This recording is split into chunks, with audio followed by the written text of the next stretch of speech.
মুসলমান ভাইকে বলবো, সর্বপ্রথম আপনারা নিয়ত করুন আমরা ঈমানের উপরে টিকবো। হাত তুলে বলুন ইনশাআল্লাহ। পৃথিবীতে ইসলামের উপরে চক্রান্ত আজকের নয়, রসুলের জামানা থেকে চলছে আর কিয়ামতের সকাল পর্যন্ত চলবে। কারা? বেঈমান, কাফের, ইহুদি, নাসারা। আপনারা দেখতে পাচ্ছেন, মিডিয়া খুলুন, দেখতে পাবেন। মিডিয়া খুললে আপনারা দেখতে পাবেন যে ইসলামের ওপরে কিভাবে চক্রান্ত চলছে। আল্লাহ রসুল জানাবে মুহাম্মদুর রাসূলুল্লাহ, সকলে বলুন সাল্লাল্লাহু আলাইহি ওয়াসাল্লাম, কাবা ঘরে কোরআন পড়ছেন আর এমন তো অবস্থায় বেঈমান কাফেররা বাইরে তাবলীগ করতে লাগলো। আল্লাহ আয়াত পাঠালেন রাসূলের কাছে, وقال الذين كفروا لا تسمعوا لهذا القرآن والغوا فيه لعلكم تغلبون। হে আমার বিশ্বনবী, পৃথিবীর মানুষকে বলো, তুমি যে কোরআন আবৃত্তি করো, বেঈমান কাফেররা বাইরে তাবলীগ করছে, নবী যে কোরআন আবৃত্তি করে সে কোরআন তোমরা শ্রবণ করো না, হাততালি মারো আর কানেতে আঙুল দাও। আল্লাহর কসম, তারপরেও ইসলামকে রুখতে পারেনি, গোটা পৃথিবীতে ছড়িয়েছে। জোরে বলুন সুবহানাল্লাহ। রুকা যায়নি, ইসলামকে রুখতে পারেনি। জানেন আপনারা, কোরআনকে জিজ্ঞেস করুন, আপনি বুঝতে পারবেন। এই পৃথিবীর যে বেঈমান কাফের দিকে দেখছেন, আমি একটা ভিডিও স্ক্রিপ দেখলাম। আমাদের এই ভারতবর্ষের একজন মুখ্যমন্ত্রী, একটা রাজ্যের মানে আসামের মুখ্যমন্ত্রী, তিনি মিডিয়ার সামনে বলছে ইসলাম खत्म हो जानी चाहिए, कोरोना की तरह खत्म हो जानी चाहिए, मैं इस्लाम को खत्म कर दूंगा। मैं उनसे कहना चाहता हूं, मेरे दोस्त, तुम तो बड़ी दूर की बात, पूरे दुनिया के सारे ताकत अगर एक तरफ हो जावे, अल्लाह की कसम, कुरान के एक जेर जबर को मिटाना तुम्हारा बस के बात नहीं। जोरे बोल सुभान अल्लाह। কেন? কোরআনে আমার আল্লাহ ওয়াদা করেছেন, আমার আল্লাহ ওয়াদা খিলাফ করেন না। ফালান তাজিদা লিসুন্নাতিল্লাহি তাবদীলা। হে আমার নবী, তুমি নিজের বলকে আর সাহাবীদের ঈমানকে মজবুত করো। গোটা পৃথিবীর শক্তি যদি একদিকে দাঁড়িয়ে থাকে, আমার কোরআনের জের জবরকে মিটাবার ক্ষমতা পৃথিবীর কোনো শক্তির নাই। জোরে বলুন সুবহানাল্লাহ। আপনারা জানেন, ভারতের একজন মুসলিমদের ছেলে, শিয়া সম্প্রদায়, লখনৌ বাড়ি, তার নাম হচ্ছে ওয়াসিম রিজভী। সে ইসলাম ধর্ম ছেড়ে সনাতন ধর্ম কবুল করেছিল এবং এখন কোথায় আছে জানি না। সে সুপ্রিম কোর্টে কোরআনের 28টা আয়াতের উপরে মামলা করেছিল যে কোরআন থেকে এই আয়াতগুলো সরাতে হবে। সুপ্রিম কোর্ট তাকে পাগল বলে আখ্যা দিয়ে তার এটাকে খারিজ করে দিয়েছে। জোরে বলুন সুবহানাল্লাহ। ওরে মূর্খর জাত, ভালো করে শোনো। আর আপনাদিকে বলে যাচ্ছি, আপনার বন্ধু বান্ধব যে আপনাকে দেখাবে। আমাকে একজন অমুসলিম ভাই ফোন করেছিল, স্যার, পৃথিবীতে যতগুলো সন্ত্রাস হয়, যতগুলো ভারতে ক্রিমিনাল, বেশিরভাগ মুসলমান কেন? আমি তাকে উত্তর দিলাম, তুমি দামি কথা বলেছ, নিশ্চয়ই গান্ধীজিকে যিনি হত্যা করেছিলেন তিনি একজন মুসলমানই ছিলেন, আর আমাদের মতো মাদ্রাসাতেই পড়েছিল গডসে। বলে না স্যার, সে তো হিন্দু ছিল। আমি বললাম বাহ, তুমি জানো, তাহলে তাকে কি বলবে তুমি? শুধু তাই নয়, তাকে বললাম এগুলো অনেক দূরে। তোমাকে একটা লাইভ দিচ্ছি। উড়িষ্যার স্বাস্থ্যমন্ত্রীকে 1 বছর আগে তার বডিগার্ড এসআই গুলি করে হত্যা করেছে গাড়ির ভেতরে। তিনি একজন এসআই, তিনি গুলি করে হত্যা করেছে। আপনি ভেবে দেখুন। আমি বললাম সেই ছেলেটাকে নিশ্চয়ই মুসলমান ছিল। বললেন। আমি বললাম তাইলে রসুলের একটা হাদিস শোনো। আমার নবী বিশ্ব নবী জানাবে মুহাম্মদুর রাসূলুল্লাহ সাল্লাল্লাহু আলাইহি সাল্লাম নবীজি বলেছেন, হে আমার সাহাবীরা শোনো, তোমরা মুমিন ততক্ষণ পর্যন্ত হতে পারবে না যতক্ষণ পর্যন্ত তোমার দ্বারা তোমার পাশের লোক সুরক্ষিত, তোমার কাছের মানুষ পাশের মানুষকে সুরক্ষা দিতে হবে। আল্লাহ নবী হাদিস বর্ণনা করেছেন, তোমরা দেখো না কোন জাতে, সে দলিত হোক, আদিবাসী হোক, হিন্দু হোক, জৈন হোক, খ্রিস্টান হোক, সে যদি বিপদে পড়ে পাশে দাঁড়াও, ক্ষুধার্ত হলে খাবার দাও, বস্ত্রহীন হলে বস্ত্র দাও। জোরে বলুন সুবহানাল্লাহ। এই আজকে শুনলাম নন্দীগ্রাম জমিয়ত থেকে পাঁশকুড়ায় বন্যা দুর্গত এলাকায় ত্রাণ বিলি করতে গিয়েছিলেন। আপনি জিজ্ঞেস করুন তো, এরা কি কেউ কি জিজ্ঞেস করেছে তুমি কোন জাতের, তবে তোমাকে বলবো না? সকলকে। যে বছরে আমফান হয়, এই নন্দীগ্রামে আমি এসেছিলাম। মুফতি নাজমুল হক সাহেব, ভগবান গোলা মুর্শিদাবাদ জেলা জমিয়তের সম্পাদক, তিনি এসেছিলেন। এক লড়ি মাল নিয়ে এসেছিলাম। আমরা দেখিনি কোন জাতের খেয়ে, যার ঘর জানবেন, শুনে অবাক হবেন। আমার গ্রামটার নাম মনে নেই আমার, কিন্তু নামার পরে আমাদের চোখে প্রথম যে বাড়িটা পড়ল সেটা একটা হিন্দু ভাই এবং তার স্বামী নেই, পানি পড়ছে, তারা ভিজে বসে আছে। মুফতি সাহেব বললে সর্বপ্রথম তিরপলটা এর বাড়িতে চাপাও। জোরে বলুন সুবহানাল্লাহ। এটা আমার রসুলের শিক্ষা, রসুলের আখলাক। পৃথিবী জুড়ে তাকিয়ে দেখুন, বিসমিল্লাহ। যারা মুসলমানদিকে সন্ত্রাসের নাম দিয়েছে, তার নাম হচ্ছে আমেরিকা। আপনাকে সন্ত্রাস বানিয়েছে। একটা মুসলমান ছেলে যদি একটা গুলি চালিয়ে দেয়, সে হয় সন্ত্রাসবাদ। অথচ গান্ধীজিকে যে হত্যা করেছে সে হচ্ছে দেশভক্ত। এটাই দুঃখের।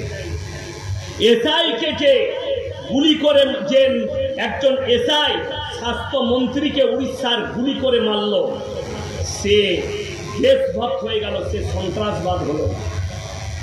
এটাই হচ্ছে দুঃখের বিষয়।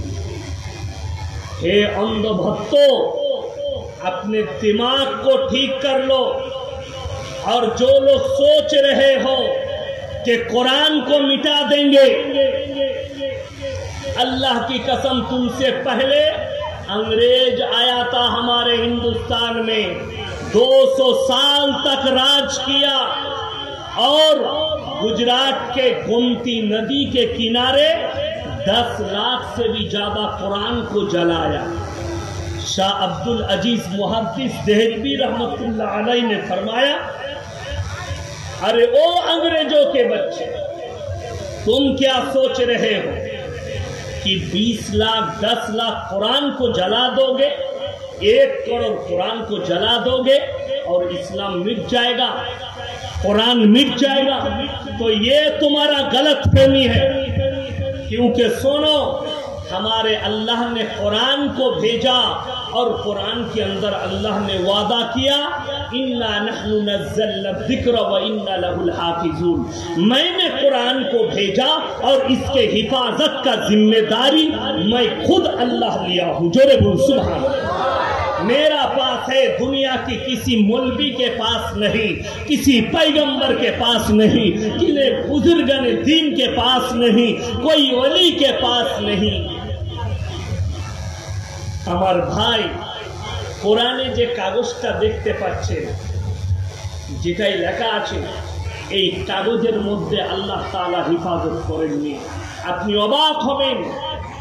পৃথিবীর সব কোরআনকে জ্বালিয়ে দাও, এটা চ্যালেঞ্জ আল্লাহর তরফ থেকে। একটা যদি হাফিজে কোরআন জিন্দা থাকে, আবার 100 কোটি কোরআন ছেপে চলে আসবে। জোরে বলুন নারায়ে তাকবীর। আপনি ভাবলেন কি করে যে কোরআন মিটে যাবে? 30 পারা কোরআন আল্লাহ সিনের মধ্যে গেঁথে দিয়েছে। একটা হাফিজে কোরআন জিন্দা থাকবে, আল্লাহর কসম 1000 কোটি কোরআন চেপে চলে আসবে।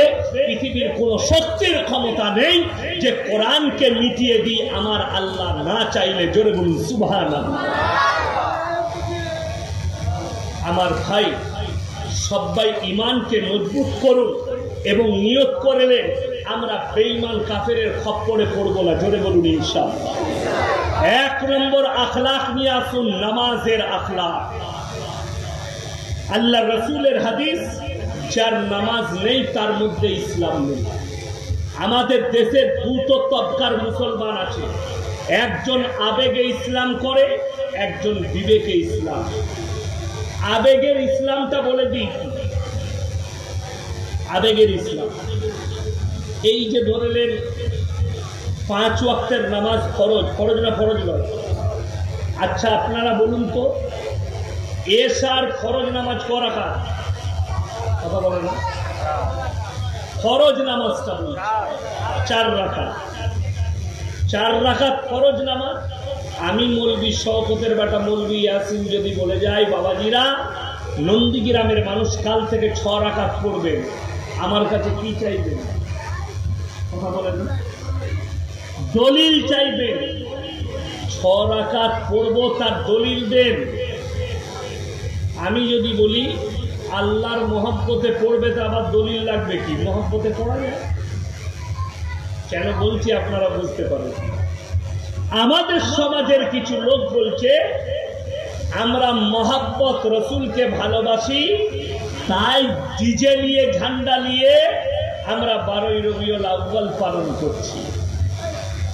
রসুলের মহব্বতে তুই যদি নবীর মহব্বতে ঝান্ডা নিয়ে বেরুস, তোর দলিল না লাগে, দলিলের প্রয়োজন নাই, এটা মহব্বত হয়, তো আল্লাহর মহব্বতে 2 রাকাত নামাজ বেশি কেন পড়া যাবে না? আপনারা বুঝতে পেরেছেন না পারেননি আমার যুক্তিটা? তাদের দলিল হচ্ছে, বিশ্বাস করুন আমি 12ই রবিউল আউয়ালের দিন জলসা করেছি জালালসি হাওড়ায়। জলসাটা ইউটিউবাররা ছেড়েছে। কালকে ছেলেটার নাম ইসরাত, ফুরফুরাই লেখা আছে, বাড়ির নাম উঠলো আমার মোবাইলে, ফুরফুরা, ইসরাত নাম। মা বোন তুলে গাল দিচ্ছে। আমি তাকে বললাম, মাশাআল্লাহ তোমার পীরের শিক্ষা কত ভালো, এর থেকে ভালো কি বলবো? এইটা বলার কারণে কাল থেকে বারাসাত, 24 পরগনা, হাওড়া আর হুগলি ফুরফুরা 50 থেকে 60টা যুবক খালি ফোন করে মা বোন তুলে গাল দিচ্ছে। আমি তাদেরকে একটাই কথা বলেছি, তোমাদের চরিত্র যদি এত ভালো হয়, তোমার পীরের চরিত্র কত ভালো হতে পারে এটা সমাজ জানে। আমি তোমাদেরকে গালি দিতে পারবো না, দোয়া দিলাম। কষ্টের বিষয় কি, যে ইয়াসিন সাহেব বলেছে ঝান্ডা নিয়ে ডিজে নিয়ে জুলুস বার করা যাবে না, আমি আবার বলে যাচ্ছি শরীয়ত সম্মত নয়। কোন বাপের বেটা মৌলবি যদি প্রমাণ দিতে পারে, আমি মৌলবি শওকতের বেটা জীবনে সমাজের মুখে বক্তব্য দেব না। আপনারা বলুন ইমানদারির সঙ্গে, আল্লাহ রসুল সাল্লাল্লাহু আলাইহি সাল্লামকে সাহাবীদের থেকে কেউ বেশি ভালোবাসতে পারে? কথা বলে না, সাহাবীদের থেকে কেউ বেশি ভালোবাসতে পারে না। আমি চ্যালেঞ্জ দিলাম, এই মেদিনীপুর থেকে ফুরফুরা থেকে শুনেলেন, দেওবন্দি, বেরেলি, আহলে হাদিস, ফুরফুরা, আজানগাছি, হরহরে, লল্লরে, তালতলা, বেলতলা, খেজুরতলা, শেওড়াতলা, মোড়ে বাবা, খেপা বাবা, আচম্প বাবা, যত দল আছে, কেউ যদি একটা প্রমাণ করাতে পারে যে আল্লাহ নবী সাল্লাল্লাহু আলাইহি সাল্লাম চলে যাওয়ার পরে অমুক সাহাবী একদিন এই রকম করে ঝান্ডা নিয়ে জুলুস বার করেছিল, আল্লাহর কসম খেয়ে বলে যাচ্ছে আমি জীবনে আর সমাজের মুখে মুখ দেখাবো না, আমি বক্তব্য ছেড়ে দিই। একটা প্রমাণ দাও, কিয়ামতের সকাল পর্যন্ত আমি টাইম দিলাম। শুধু সাহাবী নয়, তুমি বলছো ইমাম আবু হানিফা রাহিমাহুল্লাহকে ভালোবাসি, তার মতো আদর্শে চলি। তুমি খালি এইটা বার করে দাও, একটা দলিল দাও, ইমাম আবু হানিফা রাহিমাহুল্লাহ তোমার মতো ঝান্ডা নিয়ে জুলুস বার করেছে। ইমাম শাফি বার করেছে, ইমাম মালিক, ইমাম হাম্বল। আমি মৌলবি শওকতের বাটা ইস্তেগফার করে নেবো যদি কোনো মৌলবি দলিল দিতে পারে, এটা চ্যালেঞ্জ ছুড়ে গেলাম। দলিল নেই, গালি দেবে। শুনেলেন, আমি যদি বলি এই জায়গাটা আমার বাপের, দলিল কে দিবে? কথা বলে না, দলিল কাকে লাগবে? আমাকে। কথা বলছেন না, দলিল কে দিবে? আমি। আর আমি যদি বলি তোমরা নন্দীগ্রামের লোক, একটা দলিল দাও যে এই জায়গাটা আমার বাপের নয়, এরকম দলিল পাওয়া যাবে না? আমাকে পাগলখানায় ভরবেন যে মাথাটা হুজুরের চলে গেছে। তো যদি এই জায়গা আমি বলা, আমার বলার কারণে আমাকে দলিল দিতে হয়, তো তুমি বলছো জিনিস বার করা যাবে, তা হারাম কর দলিল আমি দিব না তুই দিবি? তোকে লাগবে দলিল, ভণ্ডামি অন্য জায়গায় করবে।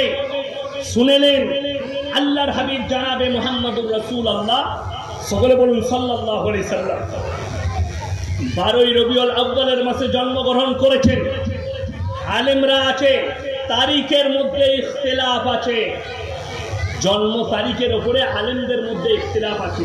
কেউ কেউ বলেছেন 8ই রবিউল আউয়াল জন্মগ্রহণ করেছেন, বেশিরভাগ উলামা বলেছেন 9ই রবিউল আউয়াল, মতান্তরে 12ই রবিউল আউয়াল। আচ্ছা, এরপরে আপনারা একটা কথা বলুন, আপনাদের বাম মরে গেলে আপনারা ডিজে নিয়ে জুলুস বার করেন তো? কথা বলে না, বার করা যাবে? তাইলে শুনেলেন, ওই ভণ্ডই বলছে যে আল্লাহর রাসূলের জন্ম মৃত্যুর তারিখ এক। 12ই রবিউল আউয়ালে জন্মগ্রহণ করেছিলেন, 12ই রবিউল আউয়ালে মৃত্যুবরণ করেছিলেন। তাইলে তুই হারাম কর বল, নবীর মৃত্যু দিবস পালন করছিস না জন্মদিন? ইসলামে জন্মদিন পালন করা জায়েজ আছে? জায়েজ নাই।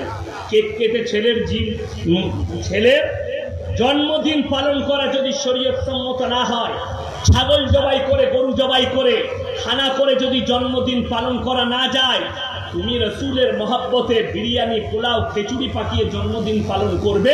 কোরআন শোনাচ্ছি, তাফসীরে বাইজাবি খুলে দেখবেন, তাফসীরে মারিফুল কোরআন খুলে দেখুন। আল্লাহ তাআলা কোরআনে বললেন, গায়রিল মাগযুবি আলাইহিম ওয়ালাদ দাল্লিন। মাগযুব মানে ইহুদি, দাল্লিন মানে নাসারা।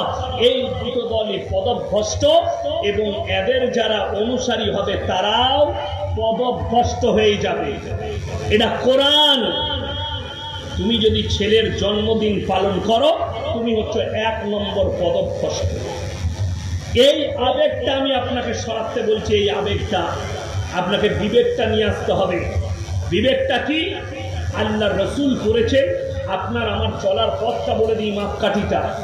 আল্লাহর রাসূল এবং তিনার সাহাবীরা হচ্ছে আমাদের চলার মাপকাঠি।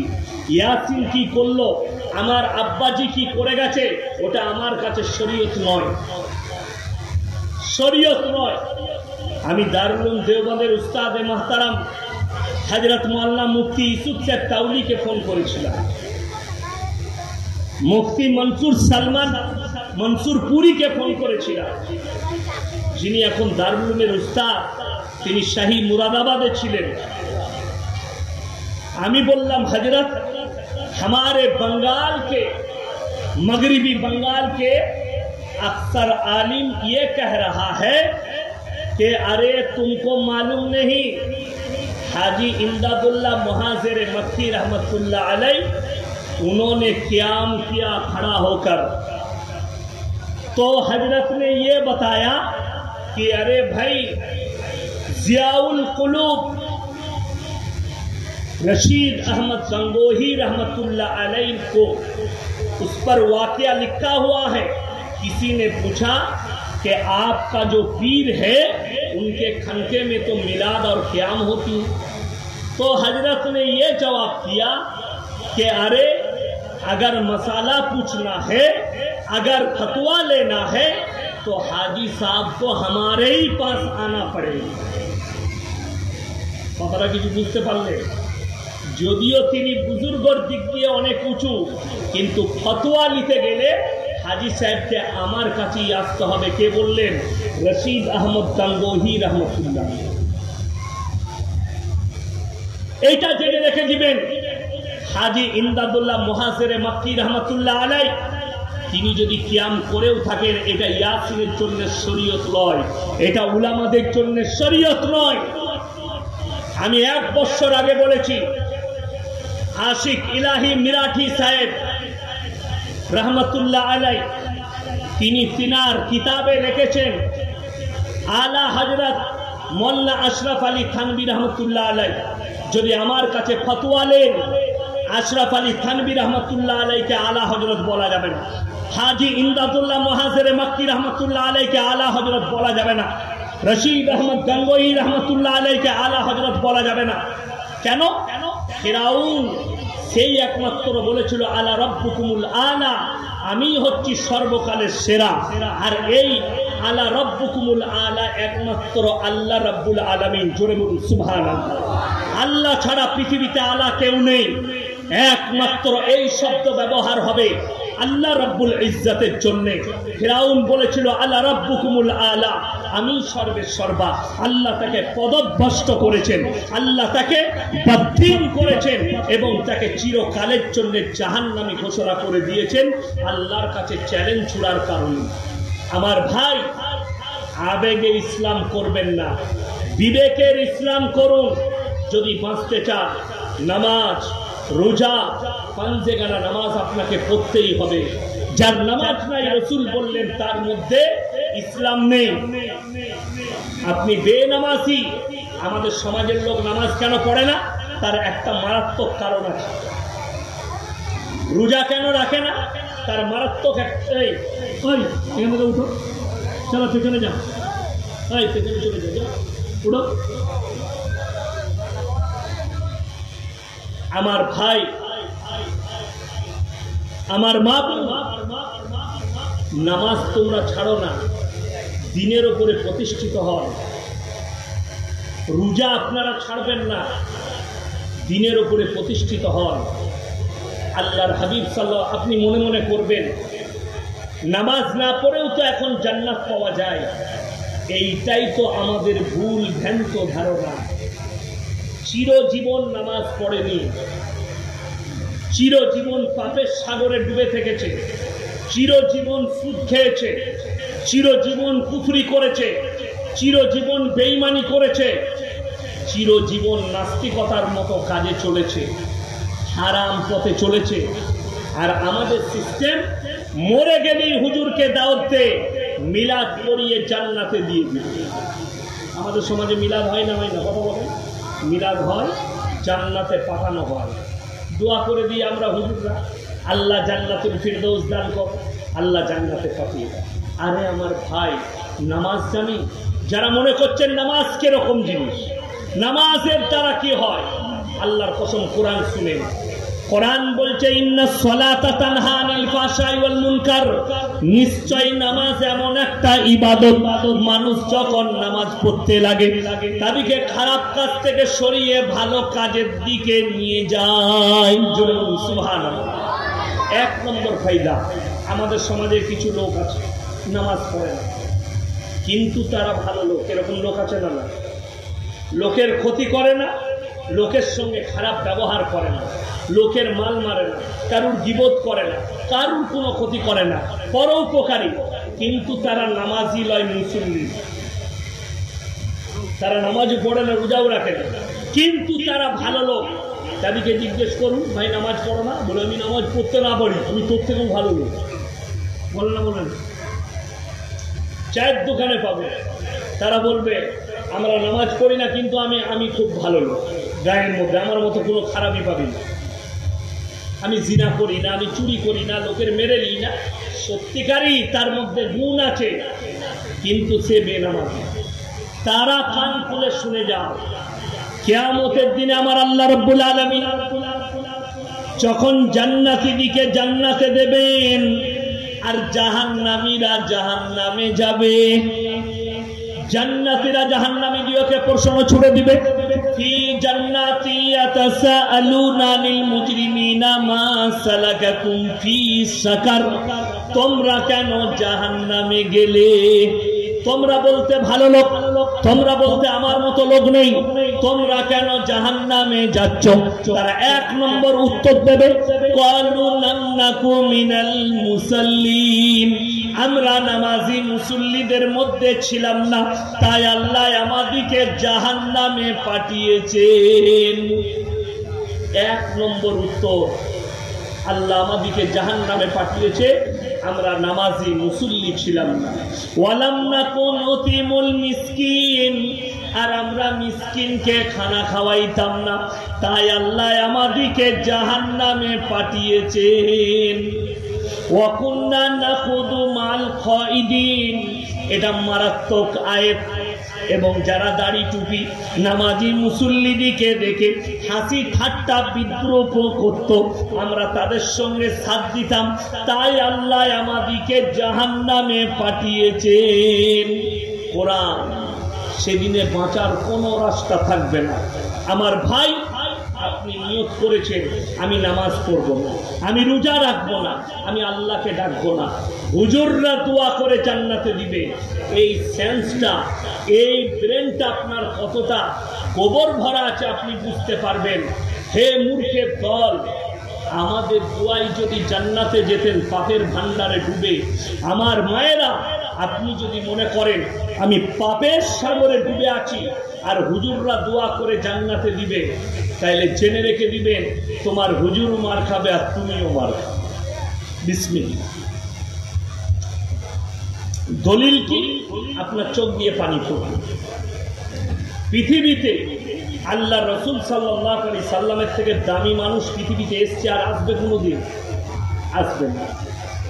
আল্লাহর হাবিবের কাছে খবর এলো, ইয়া রাসূলুল্লাহ, আপনার চাচাদার মৃত্যুশয্যায় শুয়ে আছে। নবীজি ছুটলেন, চাচার হাতটা টিপে ধরলেন আর বললেন, চাচা একবার খালি কলমাটা পড়ে নিন, আমি আল্লাহর কাছে কেঁদে কেঁদে আপনার জন্য ক্ষমা চাইব। আল্লাহর নবীর চাচার উত্তর কি জানেন? আপনি অবাক হবেন। নবীজির চাচা উত্তর দিলেন, হে আমার ভাইপো, আমি যদি বার্ধক্যে কলমা পড়ি, লোকে বলবে মৃত্যু ভয়ে কলমা পড়েছে, আমি কলমা পড়তে পারবো না। আল্লাহ এরপরে আয়াত পাঠালেন রাসূলের কাছে, ইন্নাকা লা তাহদি মান আহবাবতা ওয়ালাকিন্নাল্লাহা ইয়াহদি মান ইয়াশা। হে আমার বিশ্বনবী, পৃথিবীর মানুষকে বলো, হিদায়াতের মালিক সকলে বলুন কে? আরো জোরে বলুন কে? হিদায়াতের দপ্তরটা একমাত্র আমার আল্লাহর হাতে। আমার ইচ্ছা নেই, তাই তোমার চাচা কলমা পড়তে পারবে না। আল্লাহর হাবিবের চোখ দিয়ে পানি, দাড়ি মুবারক ভিজে গেছে। আল্লাহর নবী কাঁদছেন। আল্লাহর নবী চাচা জানে দুনিয়া ছেড়ে চলে গেলেন। আমার নবী বিশ্ব নবী আল্লাহর কাছে হাত তুলে বসলেন, ওগো আল্লাহ, তুমি আমাকে যতদিন না নিষেধ করছো, আমি আমার চাচার জন্য কেঁদে কেঁদে ক্ষমা চাইবো। আল্লাহর নবী দোয়া করতে লাগলেন। আমার আল্লাহ রাব্বুল আলামিন জিবরিল আমিনকে পাঠালেন। এখানে আল্লাহ দুজনকে নসিহত করলেন, এক হচ্ছে নবী আর দ্বিতীয় নম্বর হচ্ছে মুমিন। আল্লাহ কোরআন পাঠালেন, মা কানা লিন নাবিয়্যি ওয়াল্লাযীনা আমানু আন ইস্তাগফিরু লিল মুশরিকিন ওয়ালাউ কানু উলি কুরবা। হে আমার নবী এবং মুমিনরা শুনে নাও, যদি তোমরা মুশরিক বেঈমান কাফের হয়ে যারা মারা গেছে, বদ্দিন হয়ে মারা গেছে, তাদের জন্য দোয়া করতে পাবে না, যদিও তারা তোমাদের নিকটতম আত্মীয় হয়। এটা কোরআন। নবীজির হাত নেমে গেল, নবীজির দাড়ি মুবারক পানিতে ভরে গেল। চাচার জন্য দোয়া করতে পাবে না, নিষেধ করে দিলেন আল্লাহ। আর মুমিন দিকে নিষেধ করলেন, তোমাদের সন্তান তোমার কাছের আত্মীয়, সে যদি মারা যায় তার লেগে দোয়া করতে পাবে না, যদি সে মুশরিক হয়ে বেঈমান কাফের হয়ে মারা যায়। আপনি ভেবে দেখুন, মদের ভাটিতে জীবন কাটিয়েছে, নন্দীগ্রাম বাস স্ট্যান্ডে অ্যাক্সিডেন্ট হয়ে মারা গেছে বাইক নিয়ে। আপনি বলছেন ইয়াসিন ভাইকে 10,000 টাকা দিয়ে দাওয়াত দিয়েছি, দোয়া করে জান্নাতে দিয়ে দিই। হাইরে মুসলমানের আকীদা, হাইরে আপনার বিবেক। এটা তো আপনাকে রাসূলের কথা শোনালাম। আর একজন পয়গম্বর, যিনি নিজের চোখে নিজের ছেলের মৃত্যু তাণ্ডব দেখেছেন। নন্দীগ্রামে নদী আছে না? না, নদী নাই? নদী আছে। 13 বেখিয়ার কাছেই তো বিরাট নদী, তাই না? হ্যাঁ, হলদি নদী। সেই নদীতে যদি কোনো ছেলে পড়ে যায় আর পাড়েতে যদি বাবা দাঁড়িয়ে থাকে, বাবা ঝাঁপ দেবে না দেবে না? সাঁতার না জানলেও বাবা ঝাঁপ দেবে সন্তানকে বাঁচানোর জন্য। ওটা পিতৃ স্নেহ। হযরতে নূহ নবী নৌকার উপরে, তার ছেলে কিনান বেঈমান হাবুডুবু খেয়ে মারা যাচ্ছে। নূহ নবীর ভেতরে পিতৃ স্নেহ জেগেছে। সমুদ্রের উতাল পাতাল চলছে আর তার কম হাবুডুবু খেয়ে মারা যাচ্ছে। হযরতে নূহ নবী আল্লাহর কাছে হাত তুলে বসলেন আর বললেন, লা আসিমাল ইয়াউমা মিন আমরি।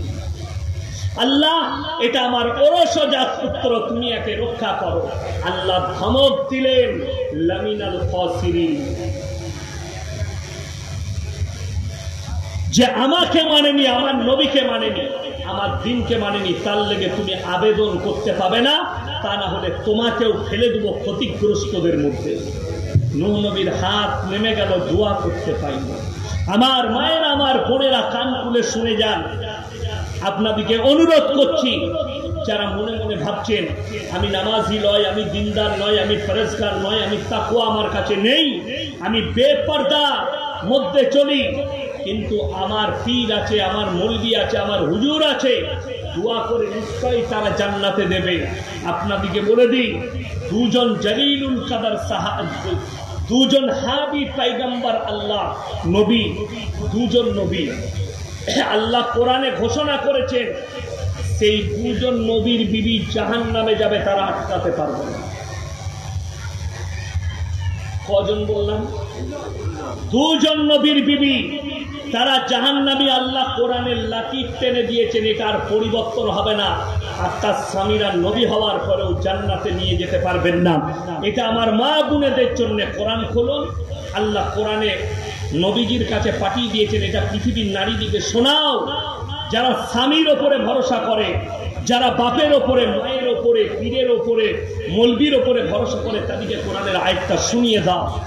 দারাবাল্লাহু মাসালাল লিল্লাযীনা কাফারু ইমরাআতা নূহিন ওয়া ইমরাআতা লূত কানাতা তাহতা আবদাইনি মিন ইবাদিনা সালিহাইনি ফাকানাতাহুমা ফালাম ইউগনি আনহুমা মিনাল্লাহি শাইয়্যা ওয়া কিলা ইদখুলান নার মা'আদ দাখিলিন। আমার দুজন উলুল আযম নবী, হাবি পয়গম্বর নূহ নবী আর লূত নবী, এই দুজনের বিবিকে জাহান্নামে দেব। তারা নবী হওয়ার পরেও আটকাতে পারবে না। এটা কোরআন। সব থেকে বেশি ফেরে পড়বে ওই ব্যক্তিরা যারা আল্লাহ ব্যতীত অপরকে রব হিসাবে মানে, আল্লাহ ছাড়া আর কেউকে ভালো মন্দের মালিক মনে করে, এরা সব থেকে বেশি ফেরে পড়বে। কেন জানেন? রেওয়ায়েতে আছে, কোরআনে আছে, কিয়ামতের দিনে ইব্রাহিম নবী আল্লাহর কাছে আবেদন করবেন, আল্লাহ, আমি আমার আব্বার জন্য আপনার কাছে কিছু আবেদন করতে চাই। আল্লাহ বলবেন, হে আমার ইব্রাহিম, স্মরণ করো সেদিনের কথা যেদিনে নমরুদ তোমাকে আগুনে ছুঁড়েছিল। তোমার আব্বার রূপটা কোন দিকে ছিল? তোমার পক্ষে কি তোমার বিপক্ষে? ইব্রাহিম নবীর আবেদন সেদিনে আমার আল্লাহ মানবেন না, কবুল হবে না। একটাই কারণে, কোরআনে আছে আল্লাহর কাছে যতগুলো পাপ আছে সব থেকে নিকৃষ্ট পাপ হচ্ছে শিরকের পাপ। আল্লাহ ইচ্ছা করলে সব গুনাহ মাফ করে দিবেন। আপনি জিনা করে ফেলেছেন, ক্ষমা চান, আল্লাহ ক্ষমা করে দিবেন। চুরি করে ফেলেছেন, আল্লাহ ক্ষমা করে দিবেন।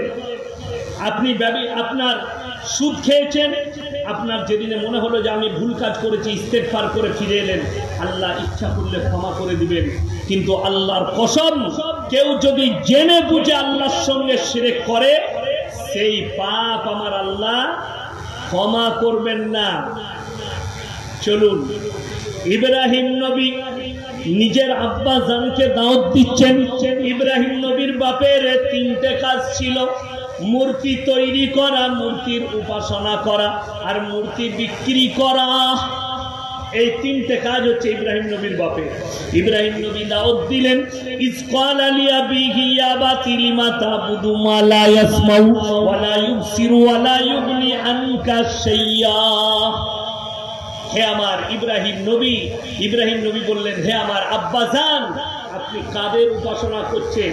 হাত পা নাড়তে পারে না, কথা বলতে পারে না, নিজস্ব কোনো ক্ষমতা নেই, আপনি তাদের কাছে ভালো মন্দ চাইছেন।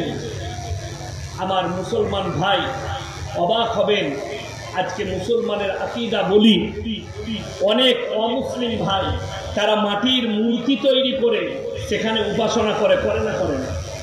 তারা একটা দেবতার নাম দেয়, যে কোনো নাম দেয়, জানি না, তাদের কাছে সেটাই ধর্ম, তারা পালন করে তাদের ধর্ম।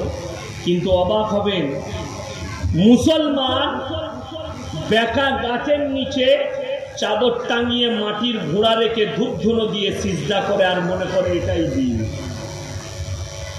কষ্টটা এইটাই। আমার যারা বায়ান ইউটিউব আর ফেসবুকে শুনে, তারা মনে করে এ মৌলবি মনে হয় পীর বিরোধী মৌলবি। আমি পীর বিরোধী নয়, আমি সিস্টেম বিরোধী মৌলবি। তোমার সিস্টেমের ভুল, আমি তোমার বিরোধী লোক। আমার বাড়ি থেকে আপনার এই নন্দীগ্রামের এই জায়গা পর্যন্ত যেখানে গাড়ি লাগলাম বাস স্ট্যান্ডে, 257 কিলোমিটার না কত হলো। আমার ভাই যারা হাজী সাহেবকে আছেন, এখানে হজ করতে গেছে, হাজী আপনি আছেন, মাশাআল্লাহ। মক্কা থেকে মদিনা 470 কিলোমিটার রাস্তা, তাই কটা মাজার দেখেছিলেন? একটাও দেখেছি? একটাও দেখেনি, একটা মাজার নেই। আমার বাড়ি থেকে নন্দীগ্রাম 250 কিলোমিটার রাস্তা, 250,000-এর বেশি মাজার আছে। তখন আমার বুঝতে পারেন, জিজ্ঞেস করুন হাজী সাহেব। পৃথিবীর দামি দামি ওলিরা শুয়ে আছেন, ওহুদের প্রান্তরে লোহার ব্যারিকেড দিয়ে 70 জন সাহাবীর কবর আছে। একজন সেখানে শুয়ে আছেন আল্লাহর হাবিব সাল্লাল্লাহু আলাইহি সাল্লামের চাচা যান হযরতে আমিরে হামজা রাদিয়াল্লাহু তাআলা। যুদ্ধের ময়দানে জিনার বুকটা চিড়ে কালিজা ফট্টা বার করে চিবিয়ে খেয়েছিল হিন্দা। আল্লাহ হিন্দাকে ঈমান দান করেছিলেন, জোরে বলুন সুবহানাল্লাহ। কিন্তু বড় কষ্ট লাগে, সেই সাহাবীদের একটাও মাজার নেই। এই ভারতে যদি 1 লাখ মাজার থাকে, 95,000 মাজারে কোনো মান নাই। শুনেলেন এরপরে ফতোয়া, আমার লেখা নয়, ফুরফুরার দাদা হুজুর পীর কেবলা রহমতুল্লাহ আলাই তেনার ওসিয়তনামায় ফতোয়া লিখেছেন, মেয়েদের জন্য মাজারে যাওয়া হারাম। যারা আমার বেরেলভি ভাই আছেন, সুন্নি ভাই, তাদেরকে অনুরোধ করব, একবার ভালো করে ফতোয়ায়ে রিজবিয়াটা পড়বে। আহমদ রাজা বেরেলভি, ফতোয়ায়ে রিজবিয়া, খণ্ড নম্বর 24, পৃষ্ঠা নম্বর 497। তিনি লিখেছেন, মেয়েদের মাজারে যাওয়া তো দূরের কথা, নিয়ত করাটাও হারাম। এই দুটো ফতোয়া শোনালাম। তৃতীয় নম্বরটা শুনেলেন, বাম মরে গেলে বিটি কবরস্থানে যেতে পাবে, স্বামী মরে গেলে স্ত্রী। ভেবে দেখুন, একটা মহিলার কাছে তার স্বামীর হক বেশি না পীরের হক বেশি হবে? স্বামীর হক। যদি স্বামীর হক বেশি হয়, সে যদি স্বামীর কবরে না যেতে পায়, ইয়াসিনের কবরে কেমন করে যেতে পারবে? খবরটা বুঝাতে পারলাম? এটা একটা গেল। চলুন এরপর আমাদের পশ্চিম বাংলার এই মেদিনীপুর, হাওড়া, হুগলি, 24 পরগনার মানুষ মহব্বত করে, ভালোবেসে, বাস ভাড়া করে, বউ বিটিকে সাথে করে আজমিরে যাচ্ছে খাজা মঈনুদ্দিন চিশতি রহমতুল্লাহ আলাইহির মাজারে।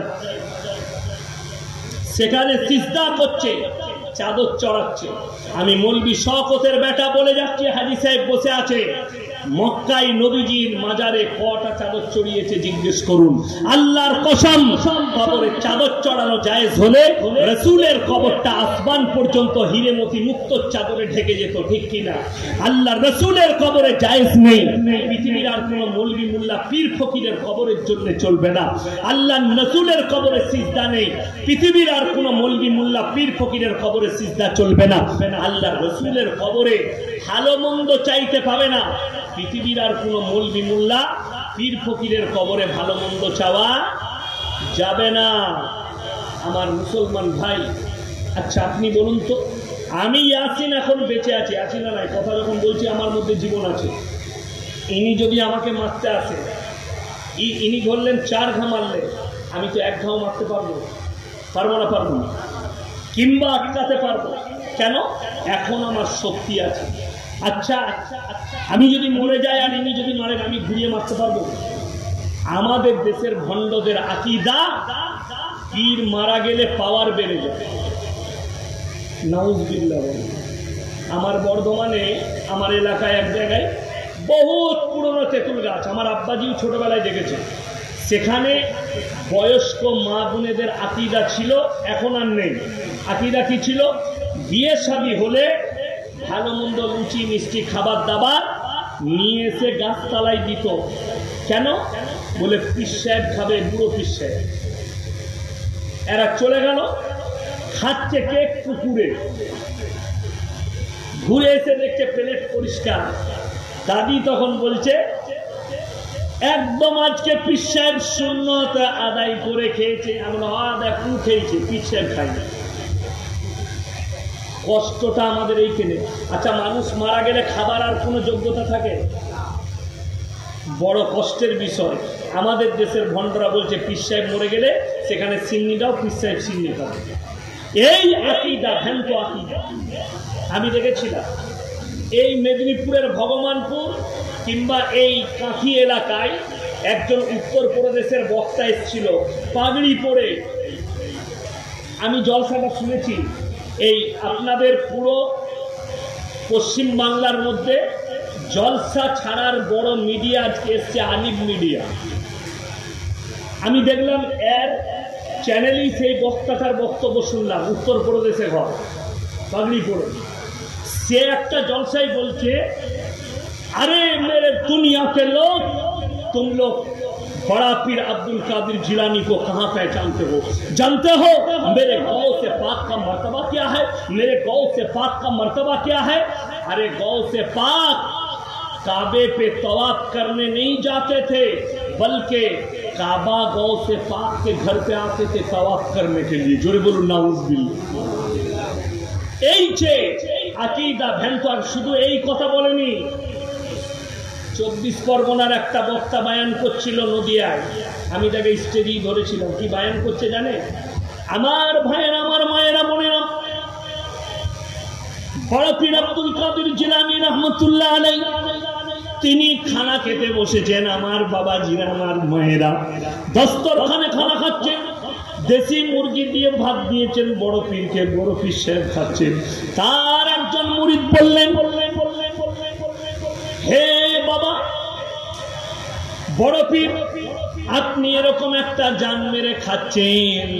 বড় পীর বললে, ওরে মূর্খের দলেরা, আমি যে মুরগিটা খাচ্ছি এই মুরগিটাকে জীবিত করার ক্ষমতা আমার বড় পীরের আছে। যা বুঝে দিকা কোথায় রাখা।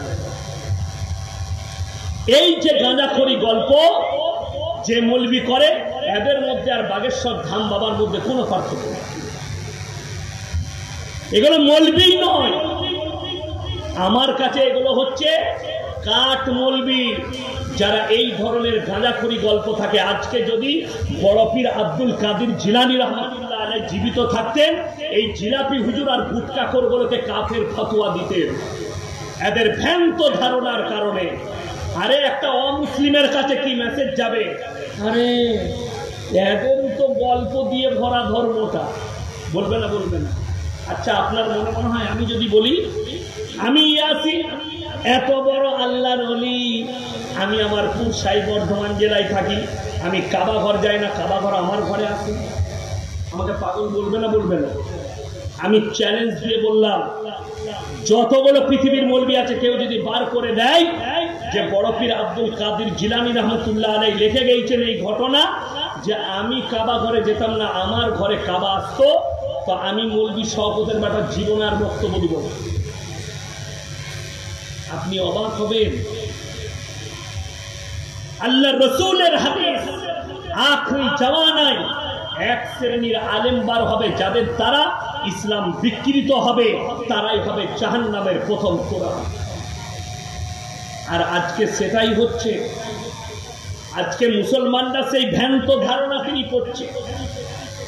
তা না হলে আপনাকে বলে দিই, আমার আব্বাজির বয়স এখন ৭৮ হয়েছে। তিনারা ছিলেন কত বয়স হয়েছে? প্রচুর ছাত্র আছে মেদিনীপুরে। আমার আব্বাজি ৩ তারিখে নন্দীগ্রাম বাস স্ট্যান্ডে আমার আব্বাজি আসবে, অক্টোবরের ৩ তারিখে। হুজুর বলছে আমার আব্বাজি ৭৮ বছর বয়স হল।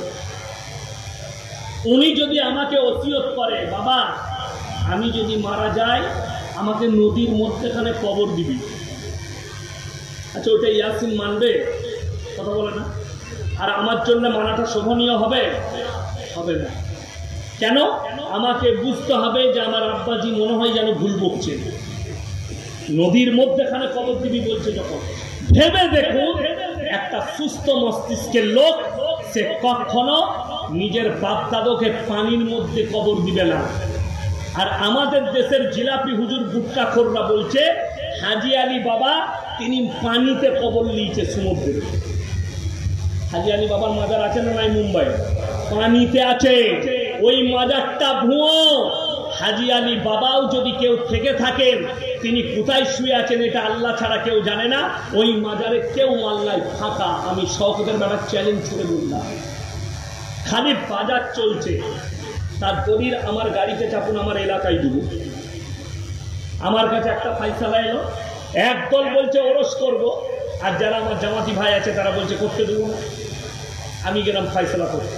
বাবা তুমি দিবে না কেন করতে? বলে হুজুর জায়গাটা আমার। আচ্ছা তুমি যে এখানে ওরস করবে, তো তোমার এই কবরে কোন বাবা শুয়ে আছে? সে বলছে কোনো বাবা নেই, আমি পাথর চাবড়ি থেকে মাটি এনে কবর করেছি। ইসলাম সত্যর উপরে টিকে আছে না মিথ্যার উপরে? তাড়াতাড়ি বলুন। সত্যর উপরে যদি ইসলাম টিকে থাকে, এই মিথ্যার দ্বারা ধর্ম, এটাকে ধর্ম মানা যাবে না। এটা মিথ্যা। সমাজকে গুমরাহ করা হচ্ছে। আপনারা কি মনে করছেন আমি গাঁজাখড়ি কথা বললাম? রাসূলের হাদিস। চলুন এরপরে কোরআন খুলুন, কোন হুজুররা ধরা পড়বে? ইন্নাল্লাযীনা ইয়াকতুমুনা মা আনজালাল্লাহু মিনাল কিতাব ওয়া ইয়াশতারুনা বিহি সামানান কলিলা উলাইকা মা ইয়াকুলুনা ফি বুতুনিহিম ইল্লান নার ওয়া লা ইউকাল্লিমুহুমুল্লাহু ইয়াওমাল কিয়ামাতি ওয়া লা ইউযাক্কিহিম ওয়া লাহুম আযাবুন আলীম। হে আমার বিশ্বনবী, এই সমস্ত আলেমরা ধরা পড়বে যারা নিজেদের পেট চালাবার জন্য আমার কোরআনের আয়াতকে লুকিয়ে দেয়। আমি আল্লাহ রাব্বুল আলামিন কিয়ামতের দিনে তাদেরকে কঠিন আযাবে মুবতালা করে দেব। তারা কঠিন আযাবে মুবতালা হয়ে যাবে। কিয়ামতের দিনে আমি আল্লাহ পাকড়াও করব। আমার মুসলমান ভাই, এই ভ্রান্ত আকীদা থেকে সরে আসুন। বড় কষ্ট লাগে। আল্লাহর কাছে সবথেকে নিকৃষ্ট পাপ শিরকের পাপ। আমাকে বীরভূম থেকে একজন ফোন করে বলছে, হুজুর আপনি গাছে চাপলে কি ধরে চাপেন? আমি বললাম, বাবা ডাল ধরে চাপি। গাছে চাপলে ডাল ধরতে হয় না? ডাল ধরে চাপি। আমাকে বলছে, ও হুজুর আপনি ডাল ধরে গাছে চাপবেন, তাইলে আল্লাহকে পিন না ধরে কি করে আল্লাহকে পাবেন? তো দারুণ যুক্তি। আমি তাকে বললাম, আমি যদি ডাব গাছে উঠি তা কি ধরবো বল? কথাটা বুঝতে পারেন? আমি যদি ডাব গাছে উঠি, এই ডাব গাছে ডাল আছে? কথা বলে না। ডাব গাছে ডাল নেই, এটা তো যুক্তি। যারা বলছে পীর না ধরলে জান্নাত পাওয়া যাবে না, সেই গুমরাদের জন্য কোরআন শুনিয়ে যাচ্ছে। সূরা সিজদা 21 পারা। কোন ছেলে যদি কোনো মেয়েকে ভালোবাসে, সে কি বলবে যে নন্দীগ্রাম বাস স্ট্যান্ডে আয়, সবার সামনে তোকে আমি আই লাভ ইউ বলবো, এটা বলবে? অরিজিনাল প্রেম যেটা হয়, অরিজিনাল মহব্বত যেটা হয়, ভালোবাসা, সেটা কোথায় হবে বলে দিই? পৃথিবীর সবাই ঘুমিয়ে যাবে, বাড়ির লোক, প্রেমিকের বাড়ির লোক সে কামরায় একা, প্রেমিকা একা। তখন রাত্রে ফোন লাগাবে, তোমাকে না পেলে আমি মরে যাবো, তোমাকে না পেলে আমি বিষ খাবো, গলায় দড়ি দেবো। এই প্রেমটাই কিন্তু অরিজিনাল প্রেম, এই কান্নাটাই রিয়েল কান্না। তার মানে ওই মেয়েটার প্রতি আর মহব্বত জেগেছে, মেয়েটার ওর প্রতি মহব্বত। চলুন কোরআন পড়ুন। আমার আল্লাহ কোরআনে বললেন, তাতাজাফা জুনুবুহুম আনিল মাদাজি ইয়াদউনা রাব্বাহুম খাওফান ওয়া তামাআ। হে আমার বিশ্বনবী, পৃথিবীর মানুষকে বলো, সবাই যখন নিদ্রায় চলে যাবে, পৃথিবীর সবাই ঘুমিয়ে পড়বে, যারা আমার সঙ্গে প্রেম করতে চায় তারা নামাজের পাটিতে নিরালায় আসবে, তাহাজ্জুদের নামাজ পড়বে, আর আমার কাছে কান্নাকাটি করবে, আমার আল্লাহর সঙ্গে ডাইরেক্ট সম্পর্ক হবে। জোরে বলুন সুবহানাল্লাহ। আর আপনি বলছেন পীর না ধরলে জান্নাত যাওয়া যাবে না? এ কত বড় খারাপ আকীদার কথা। অবশ্যই যিনারা আল্লাহর ওলি তিনাদিকে শ্রদ্ধা করুন, পীরকে শ্রদ্ধা করুন। পীরটা কিন্তু ভণ্ড হলে চলবে না, পীরের মতো পীর হতে হবে। ভণ্ড হলে চলবে না। যে আপনাকে নামাজের দাওয়াত দেবে না, যে আপনাকে রোজার দাওয়াত দেবে না, যে আপনাকে সহি আকীদার দাওয়াত দেবে না, কুফরি থেকে বাঁচার আকীদা দিবে না, যে আপনাকে শিরক থেকে বাঁচার কথা বলবে না, সেই পীর হচ্ছে ভণ্ড পীর। বর্তমানে আমি চ্যালেঞ্জ দিলাম, আজমিরে যেখানে খাজা মঈনুদ্দিন চিশতি রহমাতুল্লাহ আলাইহি শুয়ে আছে, সেখানে যতগুলো খাদিম আছে, আমি চ্যালেঞ্জ দিলাম, কোরআনের একটা পৃষ্ঠা খালি বার করে দেব, সেই পৃষ্ঠাটা যদি শুদ্ধভাবে পড়ে দিতে পারে, আমি কাল থেকেই কবরে সিজদা দেব, চ্যালেঞ্জ ছুড়ে বলব। আমি ফোন করেছি, কলকাতায় অ্যাড দিয়েছে, অমুক বাবা প্রেমের ব্যর্থতা থেকে একটাই তাবিজে সফলতা পায়, ছেলে না হলে 48 ঘন্টায় কাজ হয়, এই ধরনের তাবিজের ব্যবসা। আমি তার নম্বরটা পেয়ে ফোন করলাম, রেকর্ডিং আমার কাছে আছে। আসসালামু আলাইকুম হুজুর, ভালো আছেন? বলছে हमसे हिंदी में बात करो। আমরা हजरत आप खैरियत से हैं? जी। क्या प्रॉब्लम है? আমি বললাম मैं एक लड़की को मोहब्बत करता हूं, मेरे को 24 घंटा के अंदर लाना पड़ेगा उसको। बोले आपका नाम बताइए। আমি বললাম MD यासीन अहमद। बोले लड़की का नाम बताइए। আমি একটা আর্টিস্টের, ফিল্মের আর্টিস্টের নাম বললাম, আপনাদের কাছে আর তার নামটা বলবো না। না আমি বললাম, तो से बोलते हमसे मजाक कर रहे हो। हमने मजाक नहीं मेरे दोस्त, एक मरतबा आयतुल कुर्सी पढ़ के सुना। বিশ্বাস করুন, এই আয়াতুল কুরসি পড়ে শোনাও, এটা বলার কারণে সে আমাকে মাবুন তুলে গাল দিতে লাগলো। এ হচ্ছে তাবিজওয়ালার বাবার হাত। আমার এলাকায় চলুন, মাজারে দেখিয়ে দেবো, মাজারে বসে তাবিজ লিখছে, এক ওয়াক্তের নামাজ পড়ে না, এক ওয়াক্তে। যদি বলেন আপনাকে 5000 টাকা দেবো হাদিয়া, আমি এক্ষুনি ফোন লাগাচ্ছি তাদের ইমামকে, আর এখানে রেকর্ডিংটা শুনিয়ে দেবো, ইমাম সাহেব কি বলবে শুনতে। সেইখানেই এক মাল আছে, হাত পা দুটোই, 4টা হাত পায়ে প্যারালাইসিস হয়ে গিয়েছে। আচ্ছা, যার রোগ হয়েছে সে তো ডাক্তারের কাছে যাবে, ঠিক কি না? কিন্তু তাকে বিড়িটা একজন খাইয়ে দেয়, সে পিসাব করলে পানিটা ছুঁচিয়ে দেয়, একজন পায়খানা করলে আলাদা লোক আছে ছুঁচিয়ে দেয়, আর সে হারামখোর তাবিজ দিয়ে লোককে ভালো করছে। তাহলে দুঃখটা কার? যে তাবিজ নিতে আসছে তার না? এই আমাদের সমাজের লোকের দোষ কি বলুন তো? ইমামের বেতন 5000 আর আপনি রোজগার করেন বছরে 5 লাখ, আপনি হুজুরকে বলছেন হুজুর একটা বরকতের তাবিজ দেন, তো তাবিজটা হুজুরের দরকার না। তো 5 লাখ ইনকাম করিস, আমি 4000 বেতন পাই, তাহলে তাবিজটা আমাকে লাগবে তো আগে বরকতে। আমার মুসলমান ভাই, বরকত যদি ব্যবসায় চান, বাড়িতে রুজিতে বরকত চান, 5 ওয়াক্তের নামাজি হন। আল্লাহ রসুলের হাদিস, যারা 5 ওয়াক্তের নামাজি হবে আল্লাহ তাআলা মৃত্যুকাল পর্যন্ত তাদের রুজিতে কোনোদিন আল্লাহ কমিয়ে দিবে না। জোরে বলুন সুবহানাল্লাহ। রুজি আল্লাহ আপনার কাছে পৌঁছে দিবে। রুজি মানে কি চাল ডাল পৌঁছাতে হবে?